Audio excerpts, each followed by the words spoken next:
Buenas tardes compañeros. A mi equipo no le tengo que exponer la educación en el año del año 1950 al año 1980. Para adentrarnos a esta época y dar una breve introducción de lo que pasaba en el país en estos años, se le conoce a esta época como la época de oro del cine mexicano. 1950, nuestro presidente era Adolfo Ruiz Cortines. En 1952, en el ámbito de educación universitaria, se inaugura la ciudad universitaria. 1953, en el ámbito social, se le da el voto y el derecho al voto a la mujer. 1955, en el ámbito deportivo, se instalan los Juegos Panamericanos en México. 1959, se crean los textos gratuitos. En cuestión de educación, nuestra educación era muy pobre, era baja. En las ciudades ya existía la educación para mujeres. En las zonas rurales solamente se contaba con la educación.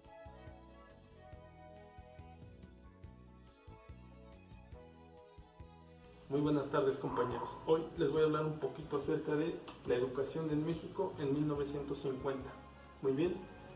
De los años 1950 a 1990 se da lo que es la descentralización de la educación, que quiere decir que la educación dejó de ser un privilegio del cual gozaban únicamente las zonas urbanas y se le pasó a dar mayor importancia a las zonas rurales, ya que como todos sabemos, tanto en esta época como en esa, han sido siempre zonas bastante vulnerables. Muy bien.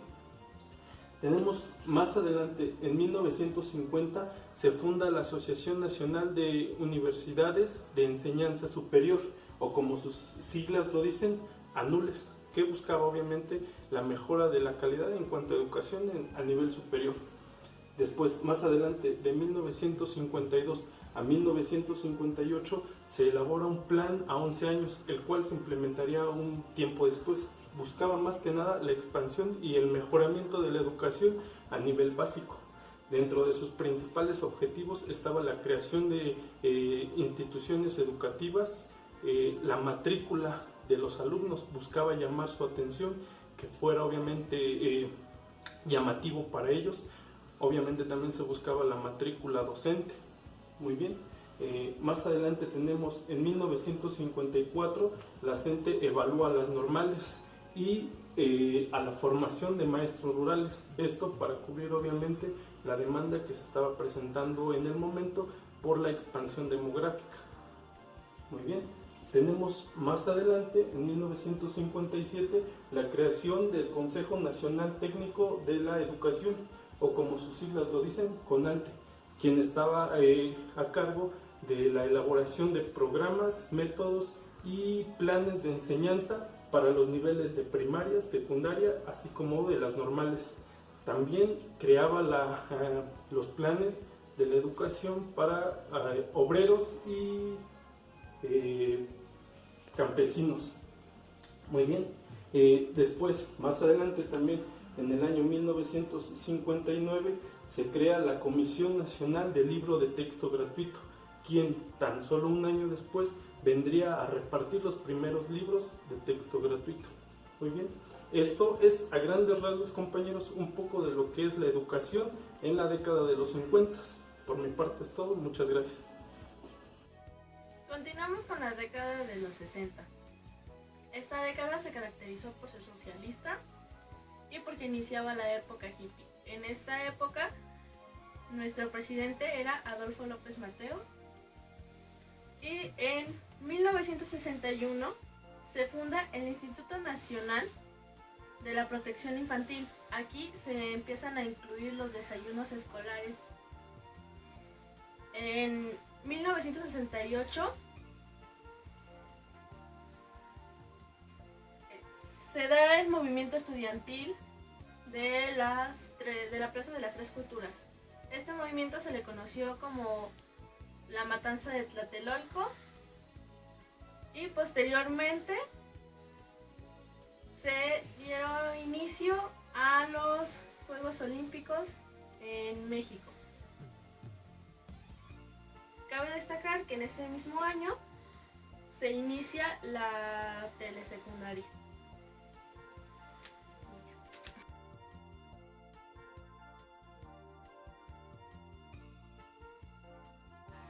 Educación en la época de oro, abarcada de los años 50 a los años 80, se caracterizaba porque no había tanto recurso material, solo se limitaba el uso de la pizarra, una libreta y un libro. El perfil del maestro era exigente y frío. No solía darle mucha importancia al alumno y se manejaba mucho la educación tradicional. Se hacía mucho énfasis al uso del dictado, la copia y se dejaba atrás ese margen en donde los alumnos pudieran despertar su creatividad. El castigo físico era una de las cosas que era muy común en esa época, ya que los padres de familia confiaban ciegamente en el maestro, dejando que obviamente que el maestro hiciera y deshiciera en su clase. Las escuelas eran multigradas, es decir, que podía haber niños de primero como niños de sexto. Los niños a veces solían faltar mucho y tenían que alternar sus obligaciones escolares con el trabajo de campo, ya que en esa época había muchos ganaderos y agricultores. Y una de las cosas es que durante esta época se manejó la reforma de los 11 años, que buscaba conciliar la innovación con la vanguardia intelectual progresista, es decir que ya había a lo mejor más recursos y una de las cosas es que ya habían libros de texto que eran pues obviamente gratuitos para los alumnos. A continuación haremos una pequeña dramatización simulando cómo era un poco la época en esos años. A continuación lo veremos. Buenos días, niños. Buenos días, maestro Lutero. Muy bien. ¿Qué día es hoy, Lupita? 14 de abril de 1962, maestro. Muy bien. Por favor, abran su libro en la página 62. Lupita, por favor, vas a leer lo que dice ahí. Podemos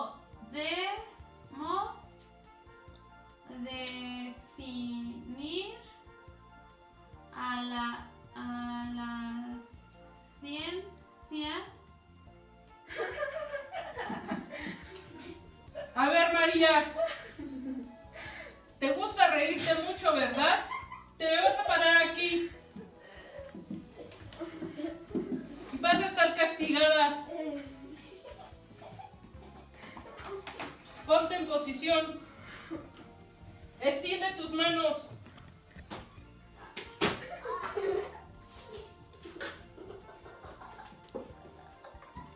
Tú también, Toñito, te vas a quedar castigado. Te me paras aquí también.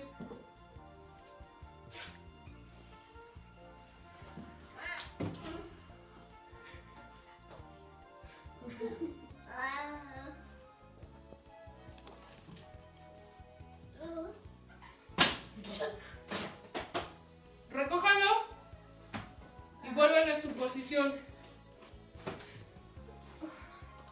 Ponle pausa, Liz. Maestro, ya me cansé. Regresa regresa a tu lugar y que esto te sirva de escarmiento. Muy bien. Ahora vamos a ver las letras. Son ejercicios de caligrafía. ¿Qué letra es esta, María? A, E, I, O, U. Muy bien. Pues ahora van a escribir en sus cuadernos una serie de cada una. Lo quiero para 5 minutos. Sí, maestro. Sí, maestro.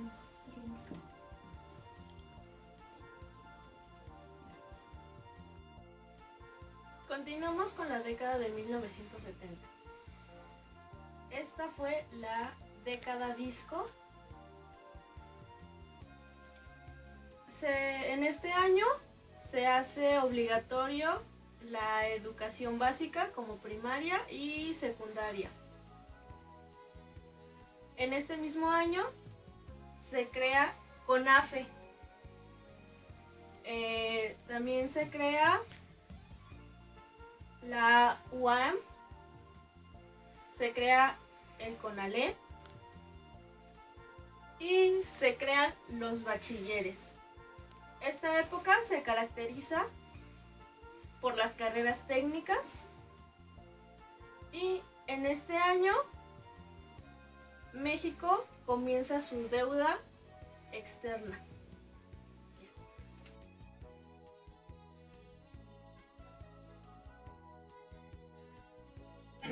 Ahora yo les voy a hablar un poco acerca de la educación en los años 70. Para esto, el presidente que estuvo durante este periodo fue Luis Echeverría, y su modelo educativo se enfocaba más que nada en la creación de nuevas escuelas y en modificar un poco las reformas educativas. Entonces, para 1972 se creó la Ley Federal sobre Monumentos y Zonas Arqueológicas, ya que él pues decía que era importante que nosotros conociéramos de nuestra cultura. También se decretó la creación general de educación especial. Para esto se empezaron a capacitar a los maestros, porque se iban a empezar a incluir a niños con barreras de aprendizaje. En 1973 se cambió la Ley Orgánica Educativa Pública, que se había creado en 1941 por la Ley Federal de la Educación. En 1975 se creó también la Ley Nacional para Adultos, en la que, pues más que nada, como lo dice, iba más enfocada en las personas adultas, para que ellos, pues, podríamos decir que combatieran con el analfabetismo y empezaran a, pues sí, más que nada empezaran a conocer más. También durante su sexenio se crearon lo que fue el CONAFE, la Universidad UAM, el Colegio de Bachilleres y el CONALEP. Ese es uno de los datos también importantes, que se crearon escuelas como el CONALEP, en donde los que iban aprendían, pero al mismo tiempo podían laborar, o sea, salían con una carrera técnica. Durante esta década también se creó esto. Y bueno, creo que sería todo de mi parte. Gracias. Concluimos con la década de 1980. Esta década se caracterizó por la crisis económica que se vivía en el momento. En este año nuestro presidente era Miguel de la Madrid. Sin duda, una fecha importante fue 1985 debido al terremoto que se dio en la Ciudad de México y alrededores.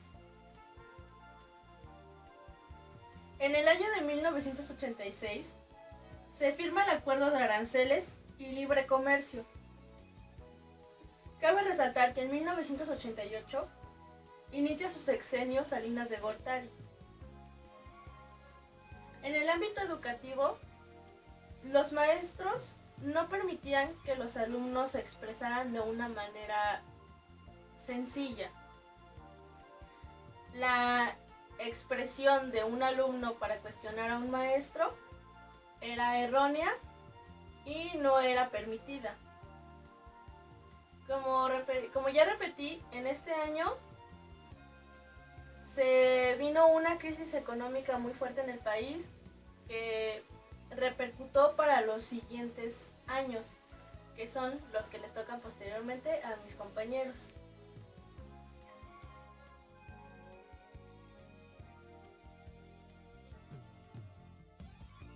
Vamos a hablar de la educación en 1980. En esta época se empezó el interés por la motivación. Se asumía el saber y buscaba la organización para una evaluación más rigurosa hacia el alumno como al docente. En 1981 se creó el INEA. Era un programa de alfabetización para los adultos mayores. En 1982 se modificó el artículo número 3, era la autonomía universitaria. Esto quería decir que la ley le otorgaba el derecho a la universidad para que ellos gobernaran por sí mismos. Por ejemplo, la universidad ponía su propio reglamento, su horario, su forma de evaluar. En 1983, Miguel de la Madrid hizo el Programa Nacional de Educación, Recreación, Cultura y Deporte. Su objetivo político era que los niños de 5 años cursaran un año de preescolar. Este nuevo énfasis hizo la diferencia a los gobiernos anteriores. Los gobiernos anteriores se preocupaban por la capacidad física, no por la calidad del sistema educativo. Se crearon programas estatales y su principal objetivo era llevar la primaria, preescolar, secundaria, universidades, carreras técnicas al gobierno estatal. En 1984, la SEP cambia el plan de estudios de educación normal. Se incluyó la evaluación de los estudios de normal a nivel licenciatura. Sus principales objetivos eran elevar la calidad del docente, mejorar la educación física, cultural y hacer de la educación un proceso participativo. En 1989 a 1994, el presidente Salinas de Gortari, junto con el secretario de la Educación Pública, mejoraron la calidad de la educación. Incluyeron a los padres de familia, a los docentes, a los alumnos, a un programa para la mejora de la educación.